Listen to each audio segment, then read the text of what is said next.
Hello friends, this is my 2016 F150 with the 2.7 liter and a 6-speed automatic transmission.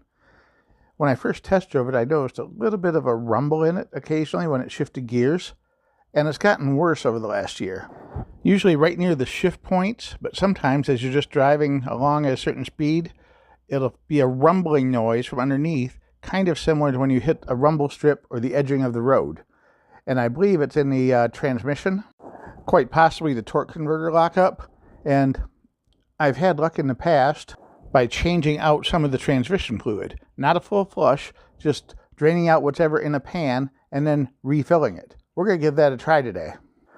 I put the truck up on ramps because I'm kind of big to fit under there with the running boards, but the red circle is around the actual dipstick fill tube area of this transmission. It's a 3/4 inch bolt, and you undo it, and sometimes the dipstick will come out with it. Other times you'll have to grab a hold of the dipstick and pull it out.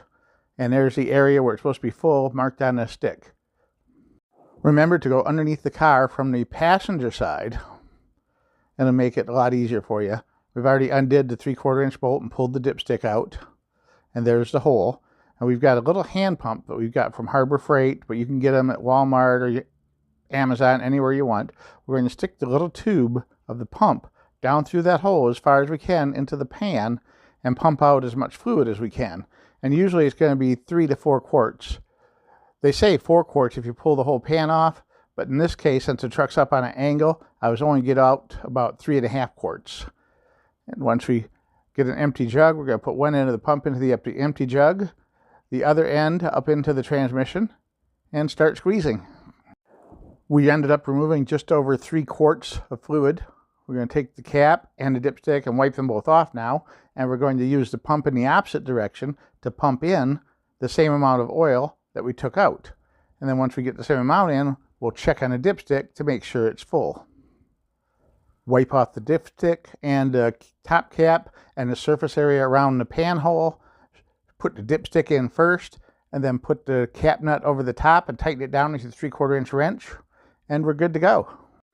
If you do this drain and refill cycle about 4 or 5 times, you've swapped out 80 to 90% of the fluid that's in your transmission. Sometimes though, in this case, just changing out those 3.5 quarts was enough to make a huge difference. And I did not even have to add any of the shudder fix to it that I was going to use. We did the 3.5 quarts or whatever it worked out to be. Took it for a test drive, didn't notice any shuddering. My son drove it pulling a trailer. He thought he felt it shudder once. And then I drove it the next day over 100 miles back and forth to Sterling Heights, and not a single shudder in it. So far so good. The truck's getting ready to head to Florida on Tuesday, and we're going to do another 3 or 4 quart change when it gets back.